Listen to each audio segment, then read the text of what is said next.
Oh enggak, udah nggak ada.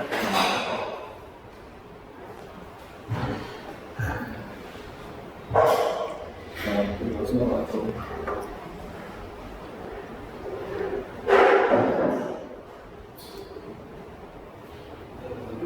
sore Prof. Antoni. Bentar lagi nih sekarang kita ingin membahas tentang ini Prof. Ini fenomena baru dan cukup langka karena baru terjadi putusan MK secara khusus mengubah undang-undang untuk kepentingan satu orang, sehingga outputnya MK disebut jadi Mahkamah Keluarga, Mahkamah Konstitusi. Ini pandangan Prof itu seperti apa nih Prof? Ini Prof kejadian. Ya, kita menyayangkan. Sebetulnya Mahkamah Keluarga itu istilahnya sudah ada duluan sebelum diputus. Karena masyarakat sudah menduga bahwa ini akan dikabulkan, kan gitu. Jadi ya kita menyayangkan. Sebetulnya kita sih mendukung aja kalau ada memang anak muda yang bisa menjadi pemimpin nasional. Ada juga yang anak muda menjadi pemimpin sebagai bupati, ya sebagai ya kita semuanya mendukung aja gitu. Tetapi sebaiknya diikuti berdasarkan peraturan. Jangan mengubah peraturan itu demi kepentingan ya sekarang ini adalah kita tahu pasti kepentingan Gibran.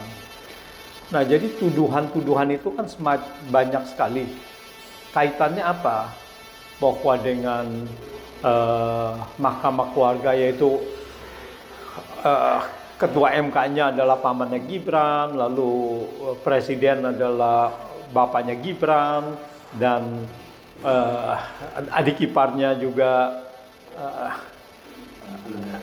Mahkamah Konstitusi itu adik iparnya presiden gitu. Nah ini kita dipertontonkan sesuatu kondisi di mana terlihat bahwa ada putusan-putusan yang berbau KKN.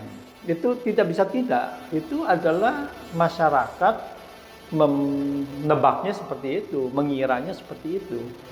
Dan bukan hanya itu saja, perkiraan masyarakat itu juga didukung oleh pernyataan dari Hakim Konstitusi, yaitu mengatakan bahwa ada setelah jam makan siang atau apa gitu ya, ada ya istilahnya cawe-cawe lah ya dari dari ketua Mahkamah Konstitusi, sehingga putusannya dia bilang adalah putusan yang paling aneh. Nah itulah, itu indikasi-indikasi itu, dan kita sangat sayangkan bahwa Pilpres yang seharusnya kita lihat sudah cukup baik ini ada 3 pasangan, tetapi kemudian dicederai oleh hal yang masih ada ketidakpastian, meskipun ada pihak mengatakan bahwa putusan MK final dan mengikat, tetapi juga ada yang menggugat gitu. Ini kan masih berjalan terus gitu. Bahwa ya gugatannya itu bisa pasti gugur, tetapi kan gugatan itu bisa berlanjut terus gitu. Ini kan salah satu yang menggugat melaporkan adanya dugaan KKN dalam putusan ini. Prof bisa melihat nggak sih indikasi KKN-nya di mana? KKN-nya jelas. Pertama adalah kalau kita bilang kolusi, kita KKN-nya kan korupsi, kolusi, dan nepotisme. Nepotismenya kan sudah kelihatan. Bahwa ini kan ketua MK itu tidak boleh mengadili perkara anggota keluarga. Yaitu pada saat ini adalah 2 sekaligus. Undang-undang ini adalah milik pemerintah, jadi mengadili pemerintah, presiden dalam hal ini, dan juga mengadili suatu kebijakan atau suatu persyaratan yang sudah menjadi rahasia umum bahwa ini adalah untuk kepala daerah, yaitu untuk Gibran. Dan sekarang terbukti. Nah, dengan dibuktikannya Gibran menjadi cawapres, ini adalah bukti sebagai KKN-nya. Dikhawatirkan ke situ, yaitu mengenai nepotismenya. Ya kolusinya, ya bisa saja kolusinya yang seperti dikatakan oleh 2 hakim Mahkamah Konstitusi, bahwa di situ ada kolusi-kolusi yang tiba-tiba putusannya aneh.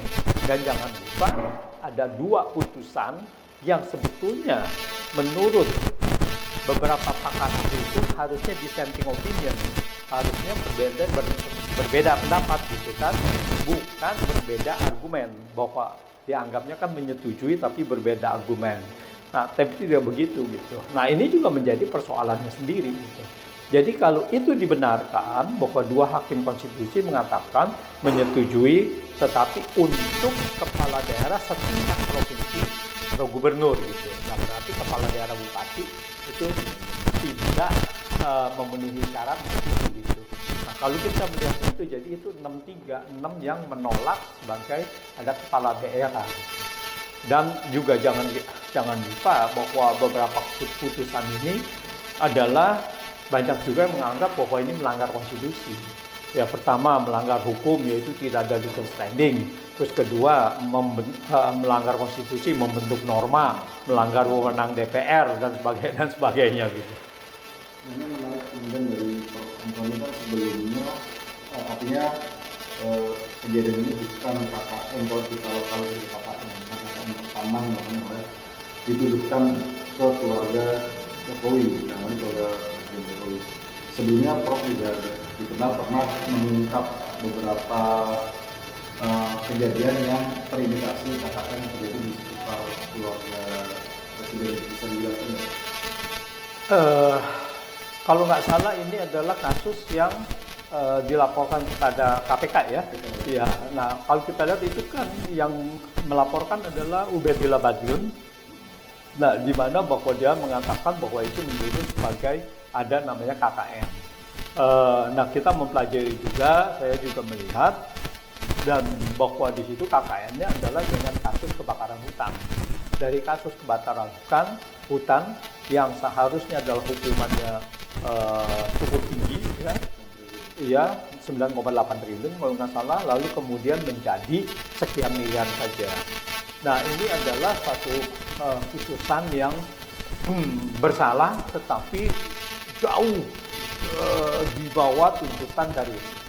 Dan yang kedua adalah setelah tuntutan itu, setelah keputusan pengadilan, Kementerian Pertanian mengatakan, KLHK, Kehutanan ya, Kehutanan itu mengatakan akan banding, tetapi kemudian loss begitu saja, itu tidak jadi,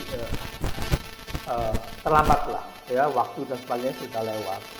Lalu kemudian seketika di situ ada penyertaan saham ya terhadap kepada Gibran dan Kaisang, yang kemudian itulah yang dilaporkan itu dugaan KKN karena yang memberikan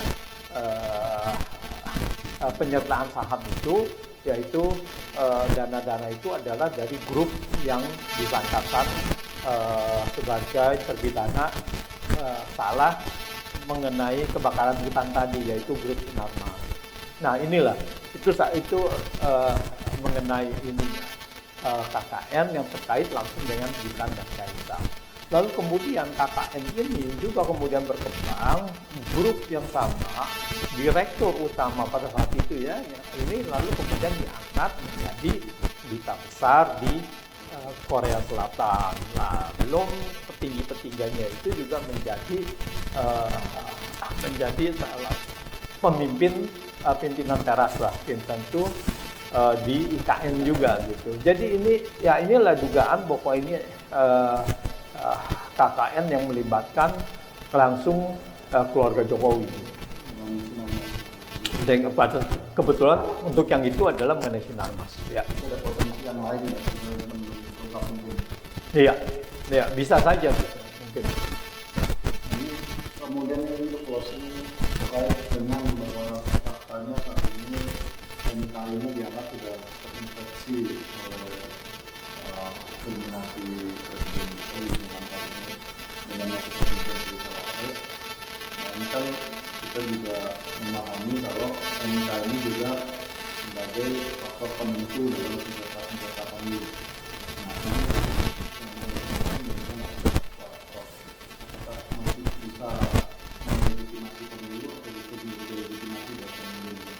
Ya, ini menjadi dilema bahwa kita lihat ini berpotensi sebetulnya memicu yang namanya konflik politik. Mengenai gugatan saja ini akan memicu konflik politik. Bahwa boleh didaftarkan, tidak boleh didaftarkan, Gibran itu juga itu adalah potensi konflik politik.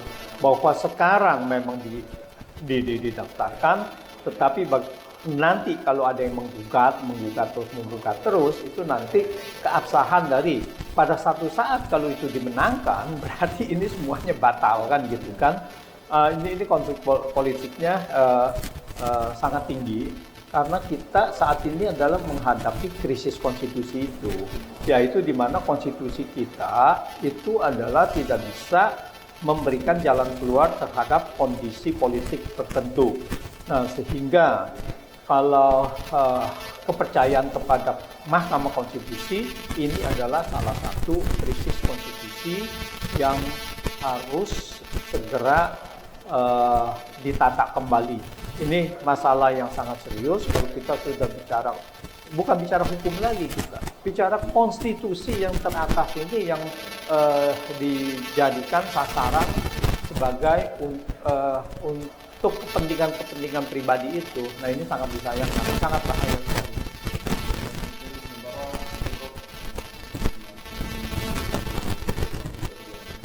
Ya, terima kasih.